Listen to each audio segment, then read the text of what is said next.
Assalamualaikum warahmatullahi wabarakatuh. Perkenalkan, nama saya Nurul Tanzil dengan NIM 2514050056. Saya merupakan mahasiswa dari program studi Tadris Bahasa Inggris. Pada video ini saya akan membahas dua materi penting dalam sejarah Islam. Materi pertama adalah mengapa Abu Bakar As-Siddiq terpilih sebagai khalifah pertama setelah wafatnya Nabi Muhammad SAW. Pembahasan ini penting karena berkaitan langsung dengan kondisi umat Islam pada saat itu dan bagaimana kepemimpinan dibutuhkan untuk menjaga persatuan dan keberlangsungan Islam.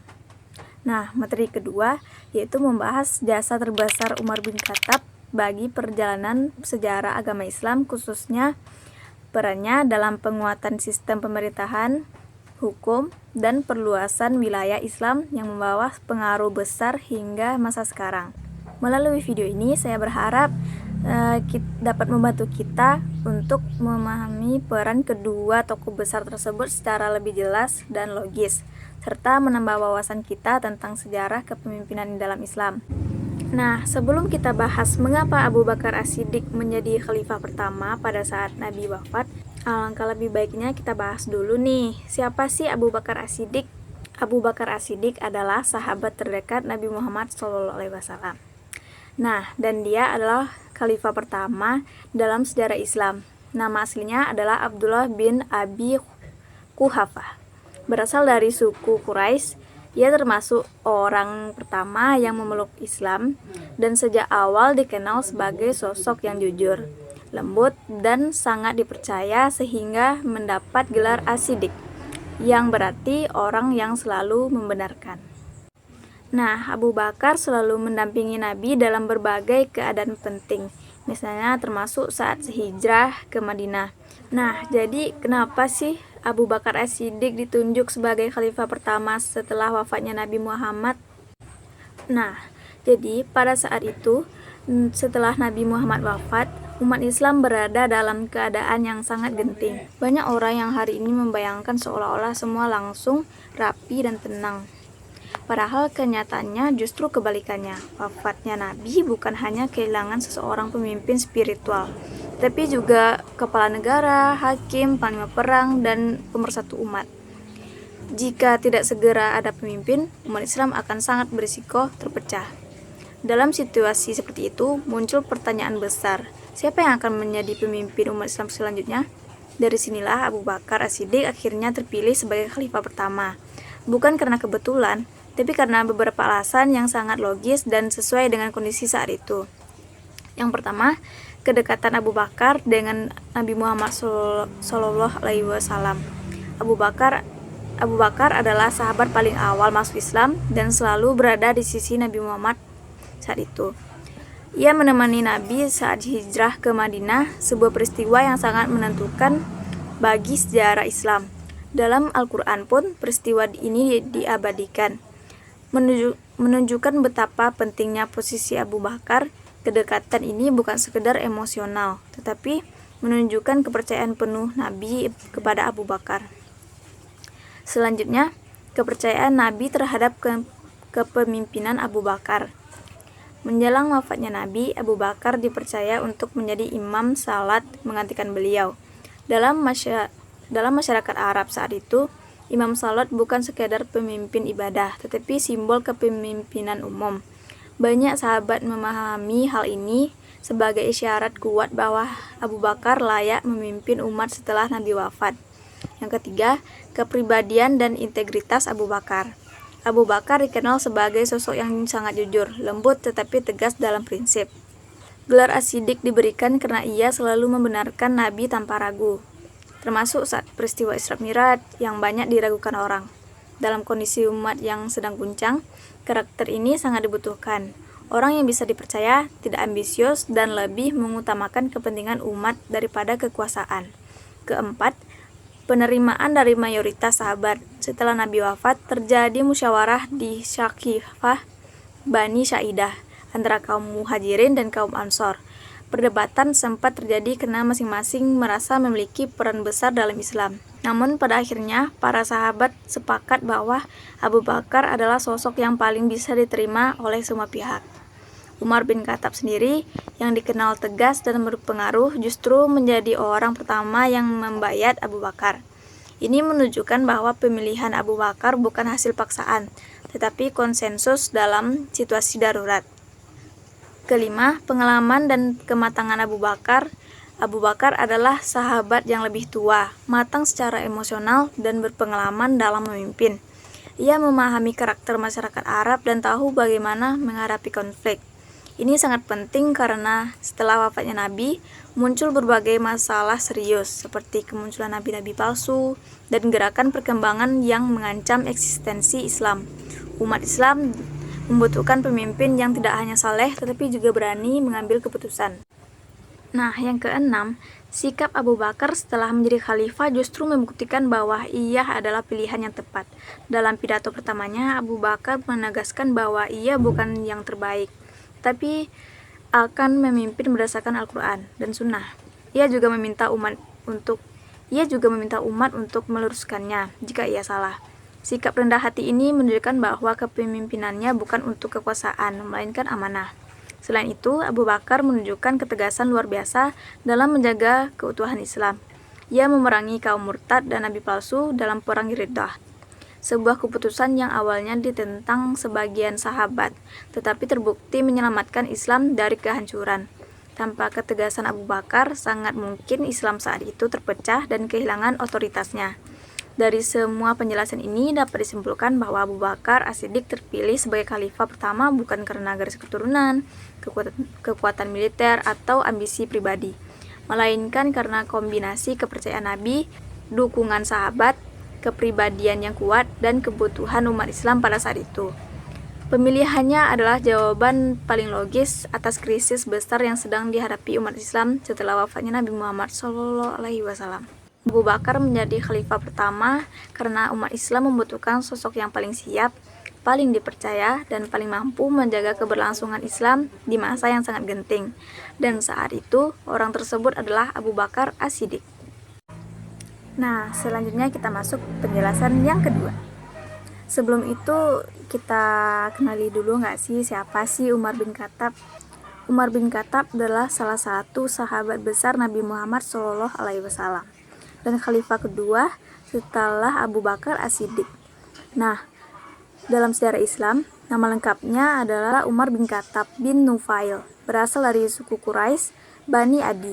Sebelum masuk Islam, Umar dikenal sebagai sosok yang keras, tegas, dan berpengaruh di Makkah. Ia pandai membaca dan menulis, sesuatu yang tidak banyak dimiliki orang Arab saat itu, serta dikenal cerdas dan berani menyampaikan pendapat. Pada masa awal dakwah Islam, Umar termasuk orang yang menentang Nabi Muhammad SAW. Ia bahkan pernah berniat membunuh Nabi karena menganggap Islam mengancam tatanan sosial Quraisy. Namun, titik balik hidupnya terjadi ketika ia mendengar bacaan Al-Quran dan surah Taha di rumah adiknya. Ayat-ayat tersebut mengguncang hatinya dan mengubah arah hidupnya secara total.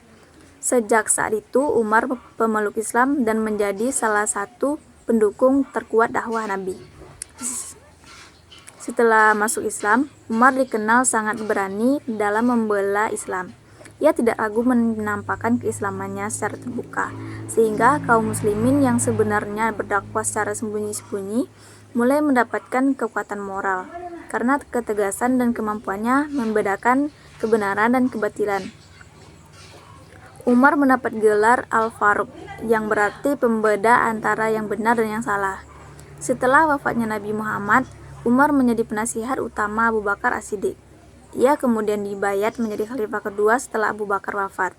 Kepemimpinan Umar berlangsung sekitar 10 tahun dan dikenal sebagai salah satu periode paling dalam pembentukan peradaban Islam. Jasa terbesar Umar bin Khattab bagi perjalanan sejarah Islam adalah terletak pada pembentukan fondasi sistem pemerintahan dan keadilan Islam yang kokoh dan terorganisir.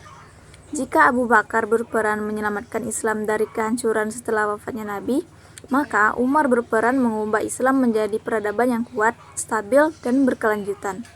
Salah satu jasa Umar adalah menegakkan keadilan tanpa pandang bulu. Umar dikenal sebagai pemimpin yang sangat tegas terhadap kezaliman. Bahkan jika pelakunya adalah pejabat atau keluarganya sendiri, ia sering berpatroli pada malam hari untuk memastikan keadaan rakyatnya, mendengar langsung keluhan mereka, dan memenuhi kebutuhan orang-orang yang lemah. Dalam sejarah, Umar digambarkan sebagai pemimpin yang merasa takut jika ada rakyatnya yang kelaparan, bahkan di wilayah yang jauh dari pusat pemerintahan. Selain itu, Umar berjasa besar dalam membangun sistem pemerintahan yang terstruktur. Pada masa kepemimpinannya, wilayah Islam berkembang sangat luas, meliputi Persia, Syam, Mesir, dan sebagian besar Jazirah Arab. Umar menyadari bahwa wilayah sebesar itu tidak bisa dikelola hanya dengan cara tradisional. Oleh karena itu, ia membentuk sistem administrasi negara, seperti pembagian wilayah kekuasaan, pengangkatan gubernur, pencatatan keuangan negara, dan sistem penggajian untuk tentara dan pegawai negara. Ini adalah langkah revolusioner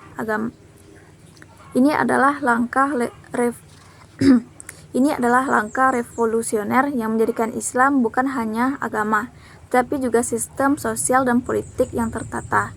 Umar juga berjasa besar dalam pembentukan sistem hukum dan peradilan Islam. Ia mengangkat hakim-hakim yang independen dan menegaskan bahwa hukum harus ditegakkan berdasarkan keadilan, bukan kedudukan atau kekayaan. Umar sering memberikan pedoman kepada para hakim agar berhati-hati dan jujur, dan tidak mudah dipengaruhi kekuasaan. Prinsip ini menjadi dasar penting bagi sistem hukum Islam di masa-masa berikutnya. Dalam bidang sosial, jasa Abu Bakar sangat terlihat melalui perlindungan terhadap hak-hak masyarakat, termasuk non-muslim. Umar menjamin kebebasan beragama bagi penduduk wilayah yang ditaklukkan dan melarang perlakuan mereka. Mencontoh terkenal adalah perjanjian Umar dengan penduduk Yerusalem yang menunjukkan sikap toleran dan adil terhadap pemeluk agama lain. Kebijakan ini membuat banyak wilayah menerima kepemimpinan Islam tanpa perlawanan besar. Jasa besar lainnya adalah penetapan kalender hijrah. Keputusan ini mungkin terlihat sederhana, tapi dampaknya sangat besar bagi peradaban Islam.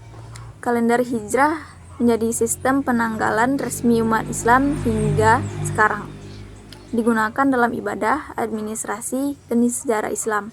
Ini menunjukkan visi Umar yang jauh ke depan dalam membangun identitas dan keteraturan umat Islam.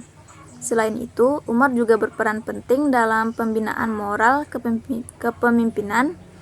Ia hidup sangat sederhana meskipun pemimpin wilayah yang sangat luas. Umar ingin menunjukkan bahwa kepemimpinan bukanlah penguasa yang hidup mewah, tetapi pelayan umat yang memikul tanggung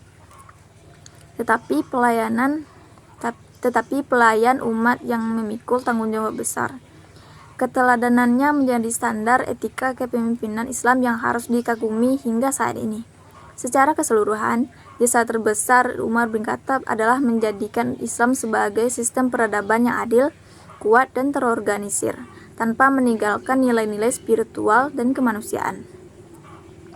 Kepemimpinannya tidak hanya membawa perluasan wilayah, tetapi juga memberikan bagaimana ajaran Islam dapat ditetapkan secara nyata dalam kehidupan sosial, hukum, dan pemerintahan. Karena itulah Umar bin Khattab dikenang bukan hanya sebagai khalifah, tetapi juga simbol keadilan dan keteguhan dalam sejarah Islam. Nah, dari penjelasan tersebut dapat kita pahami bahwa sejarah Islam tidak dibangun oleh peristiwa-peristiwa besar mereka, tetapi oleh sosok-sosok yang memiliki keimanan, tanggung jawab, dan keberanian dalam mengambil keputusan di saat yang paling sulit. Abu Bakar As-Siddiq dan Umar bin Khattab adalah dua contoh nyata pemimpin yang hadir bukan untuk mencari kekuasaan, melainkan untuk menjaga amanah umat. Abu Bakar menunjukkan bahwa keteguhan iman, kejujuran, dan sikap rendah hati mampu menyelamatkan Islam di masa krisis setelah wafatnya Nabi Muhammad. Sementara itu, Umar bin Khattab membuktikan bahwa keadilan, ketegasan, dan kepedulian terhadap rakyat dapat membangun peradaban Islam yang kuat dan terorganisir. Keduanya memiliki gaya kepemimpinan yang berbeda, tetapi saling melengkapi dalam perjalanan sejarah Islam. Melalui pembahasan ini, kita dapat mengambil pelajaran bahwa kepemimpinan dalam Islam bukan hanya soal kekuasaan, tetapi tentang tanggung jawab, pengabdian, dan keberanian untuk menegakkan kebenaran. Nilai-nilai yang mereka wariskan tetap relevan hingga saat ini, baik dalam kehidupan bermasyarakat, berorganisasi, maupun dalam menjalankan amanah di lingkungan kita masing-masing. Semoga video ini dapat menambah wawasan kita, memperdalam pemahaman kita tentang sejarah Islam, serta menginspirasi kita untuk meneladani sikap jujur, adil, dan bertanggung jawab dalam kehidupan sehari-hari. Terima kasih telah meluangkan waktu untuk menyimak video penjelasan ini. Semoga apa yang disampaikan dapat memberikan manfaat dan memberi bahan refleksi bagi kita semua. Saya Nurul Tanzil, pamit undur diri. Saya sudahi dengan Assalamualaikum warahmatullahi wabarakatuh.